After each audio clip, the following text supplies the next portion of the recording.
सिंध वटि न वफ़ाक़ वटि न ॿियनि सूबनि वटि एतिरो पैसो आहे जो हू सभिनि खे ॾेई सघनि, पर तव्हां हिकिड़ो ॾिसो त पाकिस्तान पीपल्स पार्टी हिकिड़ो तमामु वॾो कमु कयो आहे, जंहिंमें घटि में घटि पोएं दफ़ा गंदम में कणिक में जेको एतिरो नुक़सानु थी वियो त उन खां पोइ इहा चेयरमैन बिलावल साहब जो विजन हो, उन्हनि जी हिकिड़ी डिसीजन हुई कि उन्हनि खे असीं कीअं न कीअं करे थोरो प्रोटेक्ट कयूं ऐं उन्हनि जो अज़ालो कयूं। त उन में तव्हांखे ख़बर आहे त उते जेको भाण जो मुफ़्त में ॾिनो वियो या सब्सिडाइज़ जेके कयो वियो आहे, उन्हनि खे मुफ़्त में ॾिनियूं वियूं आहिनि शयूं पंहिंजे फार्मर खे।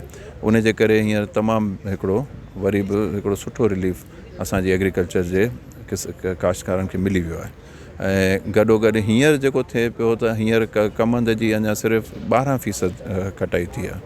हाणे हिन में थींदो इहो त हूअं पोएं साल में तक़रीबन 86 खां 87 मिलियन जेको आहे न टन गन्नो प्रोड्यूस थियो ऐं उनजी क्रशिंग थी हुई। हिन दफ़ा अञा ताईं सिर्फ़ु ऐं सिर्फ़ु 86-87 मां सिर्फ़ु 10 मिलियन जी हेसि ताईं कटिंग थी आहे ऐं क्रशिंग थी आहे, हार्वेस्टिंग थी आहे। हाणे हिन जो इशू इहो थींदो त हींअर डिसंबर तक़रीबन ख़तमु थियण वारो आहे।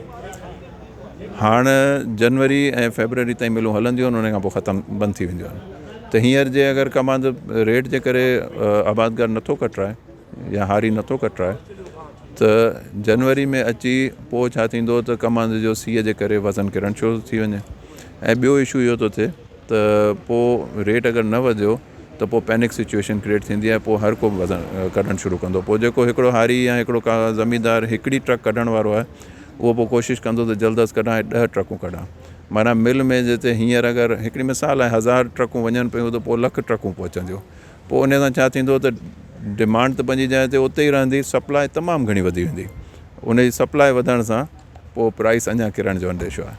त ऐं इन्हनि सां इन लाइ इन बारे में ॻाल्हायो पिए त इन्हनि सभिनि शयुनि खे एडवाइज़री बोर्ड जेका आहे शुगर जी, उन में वेही डिस्कस कनि। सेक्रेटरी साहब असांजा नेशनल फूड सिक्योरिटी जा तमामु सुलझल माण्हू आहिनि, उनखे बि चयो अथमि ऐं प्रोविंशियल सेक्रेटरीज़ बि मौजूदु हुआ असां सां गॾु ज़ूम ते, उन्हनि खे बि इहो चयो अथमि त इहे गॾिजी वेही इन्हनि सभिनि शयुनि खे डिस्कस करे अॻे हफ़्ते ताईं असांखे